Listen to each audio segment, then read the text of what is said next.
నమస్తే, నేను మీ మాధురి. ఈరోజు మనతో పాటు స్టూడియోలో ఉన్నారు శారద గారు, life coach and law of attraction coach. Ho'oponopono healing words use చేసి మనకి మేనిఫెస్ట్ ఎలా చేయాలి అంటారు హెల్త్ గురించి? ఓకే, ఇది చాలా సింపుల్ మేడం. హెల్త్ ఎప్పుడైనా మనకి బాగాలేదనుకోండి, ఫర్ ఎగ్జాంపుల్ మన హాస్పిటల్కి వెళ్తాము, చూపించుకుంటాము, డాక్టర్ ప్రతిసారి ఇంజెక్షన్ వేస్తారు, మనం పంపించేస్తారు. కానీ ఇది మెడికల్లో కూడా ప్రూవ్ అయిన విషయం ఏంటంటే మేడం, మెడిసిన్ ఇచ్చేటప్పుడు డాక్టరు ఫస్ట్ టెస్టెడ్ మెడిసిన్ ఇస్తాడు. పేషెంట్ యొక్క వీక్నెస్ ఏంటో, అతని బాధ ఏంటో తెలుసుకోవటానికి ఫస్ట్ టెస్టెడ్ మెడిసిన్ ఇస్తాడు. ఆ తర్వాత ప్రూవ్ చేసిన మెడిసిన్ ఇస్తారు. టెస్టెడ్ మెడిసిన్లోనే సగం మందికి తగ్గిపోతుంది. ప్రూవ్ చేసిన మెడిసిన్ ఏంటంటే సివియర్గా ఉన్న వాళ్ళకి మాత్రమే తగ్గిపోతుంది. ఫర్ ఎగ్జాంపుల్, ఇది హోపోనోపోనో నుంచి మనము హెల్త్ మేనిఫెస్టేషన్ చేసేటప్పుడు టెక్నిక్గా చేయాలి అనుకున్నప్పుడు ఏం జరిగిందంటే మేడం, ఒక వ్యక్తికి మ్యారేజ్కి వెళ్ళాడు. మ్యారేజ్కి వెళ్తే అక్కడ స్టమక్ పెయిన్ వచ్చింది. స్టమక్ పెయిన్ రాగానే పక్కన వాళ్ళకి చెప్పాడు, నాకు చాలా స్టమక్ పెయిన్ ఉంది, నేను వెళ్ళిపోతున్నాను అంటే, లేదురా నువ్వు వెళ్ళాల్సిన అవసరం లేదు, నీకు స్టమక్ పెయిన్ ఉంటే ఏదన్నా చిన్న చిన్న పురుగులు ఉంటాయి, ఒకసారి డాక్టర్ దగ్గరికి వెళ్ళి చూపించుకుంటే తగ్గిపోతుందిలే, భోంచేసి వెళ్ళు అని చెప్పారు. లేదు లేదు నాకు చాలా పెయిన్గా ఉంది, నేను డాక్టర్ దగ్గరికి వెళ్తాను అంటే తీసుకెళ్లారంట డాక్టర్ దగ్గరికి. డాక్టర్ దగ్గరికి వెళ్తే డాక్టర్ ఏమన్నారంటే, ఎక్కడ నొప్పి ఉంది అంటే, నాకు కడుపులో నొప్పి ఉంది అన్నారు. నా ఫ్రెండ్ అన్నారు, కడుపులో పురుగులు ఉన్నాయేమో అని చెప్పాడు. సార్ నాకు ఇంకా నొప్పిగా ఉంది అన్నాడంట మేడం. అంటే మీరు కడుపులో నొప్పి అంటున్నారు, పురుగులు ఉన్నారని మీరే డిసైడ్ చేసేసారు, ఎలా డిసైడ్ చేశారు అంటే, నా ఫ్రెండ్ చెప్పాడు మేడం పురుగులు ఉన్నాయని చెప్పి. అంటే సరే అయితే మీరు పడుకోండి అని ఒక మత్తు ఇంజెక్షన్ ఇచ్చేసారంట. ఇచ్చేసి టెక్నీషియన్కి చెప్పాడు, నువ్వు వెళ్ళి ల్యాబ్లో, మన ల్యాబ్లో ఉన్నాయి కదా, పురుగులు పట్టుకొని వచ్చేసాయి అని చెప్పారంట. అతను పడుకున్న తర్వాత మెలకు వచ్చింది, కొంచెం ఆపరేషన్ చేసినట్టు కట్ చేసి ఆపరేషన్ చేసి పురుగులు తీసేసినట్టు క్రియేట్ చేశాడు డాక్టర్. మెలకు రాగానే పురుగులు చూశాడంట. పురుగులు చూస్తే అమ్మయ్య నా పొట్టలో నుంచి పురుగులన్నీ వచ్చేసాయని ఫీల్ అయ్యారంట. అలా ఫీల్ అయిన తర్వాత స్టిచ్చెస్ వేసేసి పంపించేశాడంట. నేను ఆ పురుగుల్ని తీసుకెళ్తానని ఈ పేషెంట్ అడిగాడంట. పురుగులు ఏం చేసుకుంటావయ్యా, తీసుకెళ్ళి ఏం చేస్తాను, నా ఫ్రెండ్కి చూపిస్తాను సార్, ఇన్ని పురుగులు ఉండడం కారణంగా నాకు పొట్ట నొప్పించింది అన్నాడంట. సరే తీసుకెళ్ళు అంటే, ఒక బిడ్డను ఎలా అయితే తీసుకెళ్తారో ఇంటికి, అతను హ్యాపీగా పురుగుల్ని తీసుకొని వెళ్తున్నాడంట మేడం. వెళ్ళి చూపించాడు, ఫ్రెండ్కి చూపిస్తే, చూడరా నువ్వు చెప్పింది నిజమే, పురుగులన్నీ బయట తీసేసాడు డాక్టర్ అన్నాడంట. వానికి ఏం పని ఉండదు కదా మేడం, ఏదో ఒకటి క్రియేట్ చేయాలి కాబట్టి, అవునరా నువ్వు బాగానే ఉంది, ఆపరేషన్ అయింది, తీయించేసుకున్నావు, అవేమన్నా లోపల ఎగ్స్ పెట్టాయేమో అన్నాడంట. ఎగ్స్ పెడితే కనుక మళ్ళీ పొట్ట నొప్పి వస్తుంది కదా అన్నాడు. మళ్ళీ ఒక 5 డేస్కి మళ్ళీ పొట్ట నొప్పి వచ్చిందంట.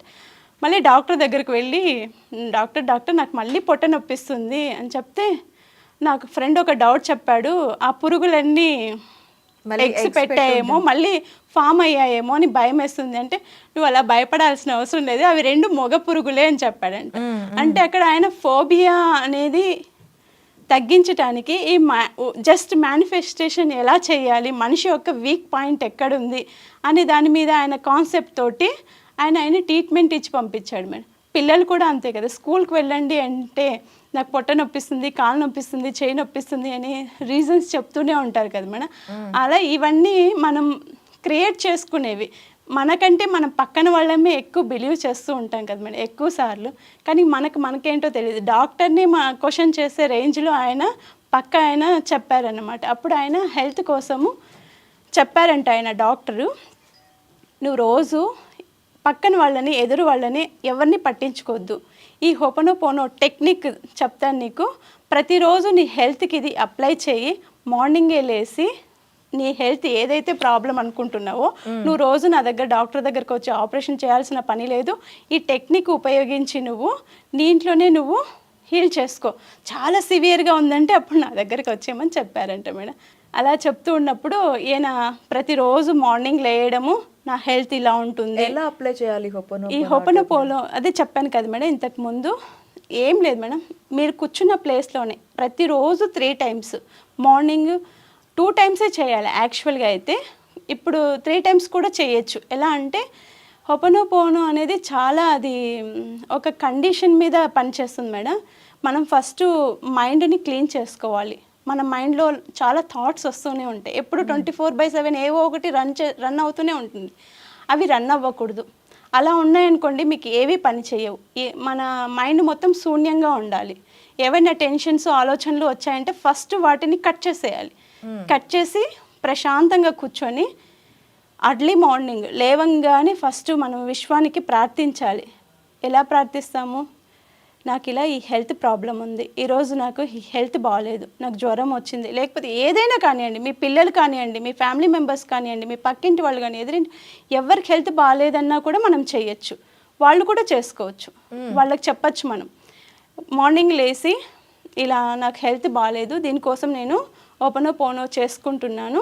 గత జన్మలో ఏదైనా హెల్త్ కారణంగా నేను ఈ జన్మలో పుట్టానేమో, కాబట్టి గత జన్మ పాపాలన్నీ నాకు పోయి నా హెల్త్ అంతా క్యూర్ అయ్యేలాగా చేయండి అని చెప్పి మనం విశ్వానికి చెప్పిన తర్వాత, సారీ నేను నిన్ను ఏదైనా మానసికంగా కానీ శారీరకంగా కానీ నా బాడీని నేను బాధ పెట్టుకొని ఉంటే సారీ అని చెప్పేసి, ఆ తర్వాత ఇప్పటి నుంచి నీకు ఎటువంటి హాని కలిగించను, మంచి ఫుడ్డే తింటాను, మంచిగానే నిన్ను చూసుకుంటాను, నా బాడీని నేను ఇష్టపడతాను అని ఫర్గివ్ చెయ్యాలి.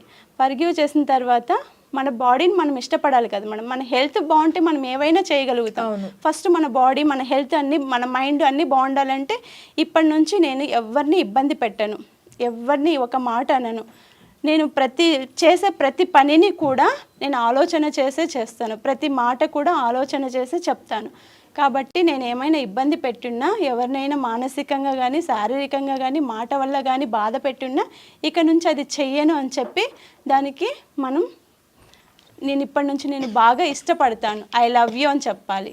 ఆ తర్వాత నాకు ఇంత మంచి ప్రేయర్ చేసుకునే అవకాశం ఇచ్చినందుకు థ్యాంక్ యూ చెప్పాలి. ఇంతే మేడం. ఈ విధంగానే మనము రోజు మార్నింగ్ లేచి చేయాలి. అర్లీ మార్నింగ్, నైట్ టైం పడుకునే బిఫోర్ బెడ్ ఉంటుంది కదా మేడం, ఆ టైంలో మనం ఖచ్చితంగా చేసుకోవాలి. 100%.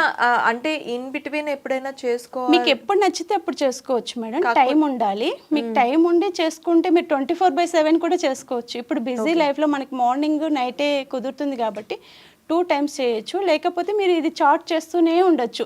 ఫర్ ఎగ్జాంపుల్ మన హెల్త్ ఎవరిదైనా బాగాలేదు, మన పిల్లల హెల్త్ బాగాలేదు, లేకపోతే మన పిల్లలు సరిగ్గా చదవట్లేదు, వాళ్ళ హెల్త్ పాయింట్ ఆఫ్ వ్యూలో కూడా మనం ప్రేయర్ చేయొచ్చు. ఇప్పుడు పిల్లలు అందరూ ఒకే చోటే కూర్చొని ప్రేయర్ చేయాలంటే నవేడేస్ బిజీ కదా మేడం, అందరం దొరకం. కాబట్టి ఎవరుంటే వాళ్ళు చేసుకోవచ్చు, ఎవరికి వాళ్ళు చేసుకోవచ్చు. ఇప్పుడు మీ గురించి నేను కోరుకోవాలన్నా కోరుకోవచ్చు, నా గురించి మీరు కోరుకోవాలన్నా మీరు ఉండాల్సిన అవసరం లేదు. నాకు మిమ్మల్ని చూస్తూనే నేను చేయాల్సిన అవసరం లేదు, నా మైండ్తో నేను చేస్తాను. ఓకే, ఎవరి గురించైనా ఎవరి గురించైనా చేయొచ్చు. ఏదైనా కానీ ఎవరు లేకపోయినా మనమే చేసేయచ్చు, ఇతరుల కోసం కూడా చేయొచ్చు. ఎక్కడ అమెరికాలో నా కూతురు అమెరికాలో ఉందనుకోండి, అమెరికాలో ఉన్న కూతురు కోసం కూడా నేను ఇక్కడ ఇండియాలో చేయొచ్చు.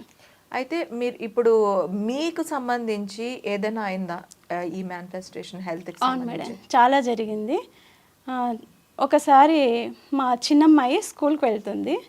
స్కూల్కి వెళ్ళినప్పటి నుంచి వామిటింగ్ అని అంటుంది. అంటే ఎందుకు అంటుంది పాప వామిటింగ్ అని ప్రిన్సిపల్ ఫోన్ చేసింది. మేడం మీ పాపకు వామిటింగ్స్ అవుతున్నాయి, వచ్చి తీసుకెళ్ళిపోండి అని చెప్పారు. అయితే సరే ఎందుకు చెప్తుందో చూద్దామని నేను వెళ్ళాను. స్కూల్కి వెళ్ళి విజిట్ చేసి ఏమైంది నాన్న అంటే మమ్మీ వామిటింగ్స్ వస్తున్నాయి అని అంది. సరే అని ఇంటికి తీసుకెళ్ళి హాస్పిటల్కి వెళ్దామంటే వద్దు అంటుంది. ఎందుకు నాన్న అంటే వామిటింగ్ అవుతున్నాయి కదా మమ్మీ, తగ్గిపోతాయి అంది. సరేలే తగ్గిపోతుందిలే, నేను పెద్దగా పట్టించుకోలేదు. ఫస్ట్ డే చూశాను వామిటింగ్ నిజంగానే అవుతున్నాయి. సరే వామిటింగ్ అవుతున్నాయి, హాస్పిటల్కి వెళ్తే డాక్టరు మెడిసిన్ రాసిచ్చాడు. ఏం తిన్నావు నాన్న అన్నాడు. పిజ్జా బర్గర్ తిన్నాను సార్ అంది. మరి పిజ్జా బర్గర్ అనేది మైదా పిండి కదా, నువ్వు తినకూడదు కదా, మరి అవి తింటే స్టమక్ పెయిన్ వస్తుంది కదా, మరి ఎందుకు తిన్నావు అని అన్నా. అవి టేస్టీగా ఉన్నాయంటే మమ్మీ చేసే ఫుడ్ బాగోలేదా అని చెప్పాడు డాక్టర్. మమ్మీ కూడా చేస్తుంది కానీ ఇంత టేస్టీగా పిజ్జాలు బర్గర్ చెయ్యదు అని చెప్పింది. అయితే నువ్వు పిజ్జా బర్గర్ తినడం వల్ల నీ హెల్త్ పాడైపోతుంది, నువ్వు హాస్పిటల్కి రావాల్సి వస్తుంది అని డాక్టర్ చెప్పాడు. ఆ రోజు నుంచి అమ్మాయి పిజ్జా బర్గర్ మానేసి హెల్తీ ఫుడ్ తిని ప్రతిరోజు నాతో పాటు మార్నింగ్ లేసి ప్రేయర్ చేసుకుంటుంది. ఈ రోజు నుంచి నేను పిజ్జా తినను, బర్గర్ తినను, నేను నా బాడీని నేను ఇష్టపడతాను, నేను పిజ్జా బర్గర్ తినడం వల్ల కదా నేను స్కూల్కి వెళ్ళలేకపోతున్నాను, నా హెల్త్ డిస్టర్బ్ అవుతుంది, నేను ఎగ్జామ్ సరిగ్గా రాయట్లేదు కదా అని ఆ టెక్నిక్ కూడా నేను మా అమ్మాయికి నేర్పించేశాను మేడం. మార్నింగ్ లేసి ఇలా చేసుకోవాలి, ఈ విధంగా మేనిఫెస్టేషన్ చేసుకుంటూ నువ్వు హోపనోపోలో ఫాలో అయ్యావనుకో నీ లైఫ్లో ఏం కావాలన్నా అది వస్తుంది, నువ్వు ఎప్పుడు వామిటింగ్ తోటి సిక్ అవుతున్నావు, నువ్వు ఇలా సిక్ అవ్వకుండా ఉండాలంటే నీ హెల్త్ పాయింట్ ఆఫ్ వ్యూలో ఇది చేసుకోమనే టెక్నిక్ ఇవ్వడం ద్వారా పాప ఈరోజు హెల్తీగానే ఉంటుంది. ఆ అమ్మాయి మానసికంగా యాక్చువల్గా అది తినడం వల్ల వచ్చిండదు మేడం, ఆమె తిని ఆ డైజెషన్ అయ్యి ఉండదు కదా, దానివల్ల వచ్చి ఉంటుంది.